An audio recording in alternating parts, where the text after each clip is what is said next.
The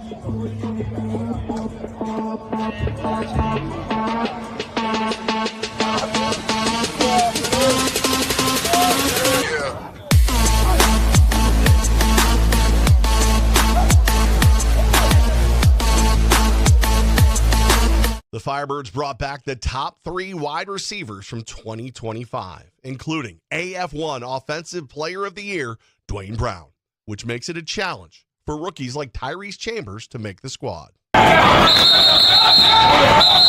knew when I made the decision to come here, this was an experienced veteran group. I wanted to come and be developed, and I wanted to also play around a lot of great receivers. So exactly what it stands for. Coach has just been developing us. Receiver unit been holding each other accountable, getting in and out of our breaks, running good routes. The little details are going to come to separate, again, just who makes it and who doesn't. All right, we'll work on that. We got, it'll be a lot quicker again. We'll work on that. All right, here we go. Get a break. The practice process is an intense one. It has to be with the talent of the Firebirds wide receiver room. But at the same time, the veterans and rookies already have a bond. They are going through the same process where every rep matters. You got quarterbacks or DBs? That's four. That's four. Five. That's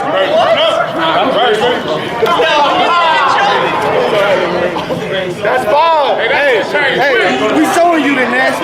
We win every time. Now white jersey win every time, the Nest.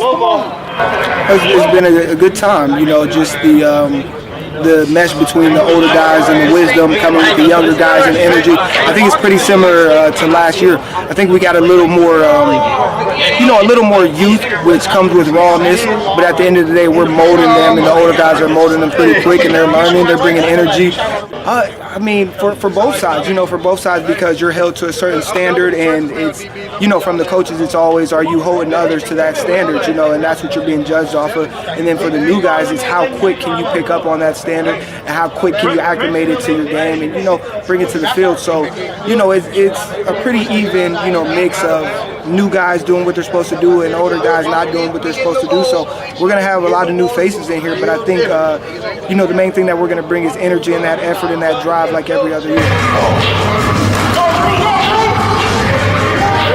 This is year 3 for me, and I do some coaching and whatnot. Year 1, we had a lot of older guys that I was able to take a step back and just chill. But last year and, this year coming up, I feel like I've been thrust in that role, and other guys look at me, for certain answers. So to me, it just comes naturally, and helping these guys, get to where they're trying to go. Like I told them the other day, it's not that I don't want to move up, but I'm an old hag now, you know what I mean? So I'm going to hag these guys and, try to make them the best that I can make them, so that they're moving up. So that leadership thing is pretty fun for me. I get on these guys' tails, and they're really respecting of me. So it feels good to be able to lead guys, and they actually follow you into some good things. An essential part of a wide receiver's game is knowing and mastering the route tree. You have to know the plays. You have to know where you're going at all times on the field. A zig where you should zag can cost you. The way to do that? Running routes. It might be a square in, a square out, a post, a corner, or a 9 route. In football parlance, run as far as you can and let the QB try to get it there. But knowing the routes is half the battle. Getting good timing with the quarterback is the other half, and that takes practice. Something in a limited supply when you're trying to make the team. Hey, see y'all. I'm finna break us down. Come and see us, man. Y'all know that. Hey, Teddy's on 3, Teddy's on 3, 1, 2, 3. With only a handful of practices to find out who's in and who's headed somewhere other than Albany, the margin for error is extremely small. With 3 quarterbacks in camp, including AF1 MVP Sam Castronova, having that built-in trust is essential for every receiver. Making sure that you're the go-to pass catcher can make the difference in who becomes a Firebird in 2026.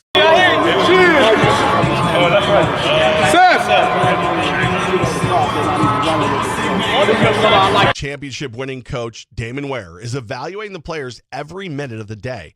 Just play a I love character. That's why he OPOY. That's because I carry it right over.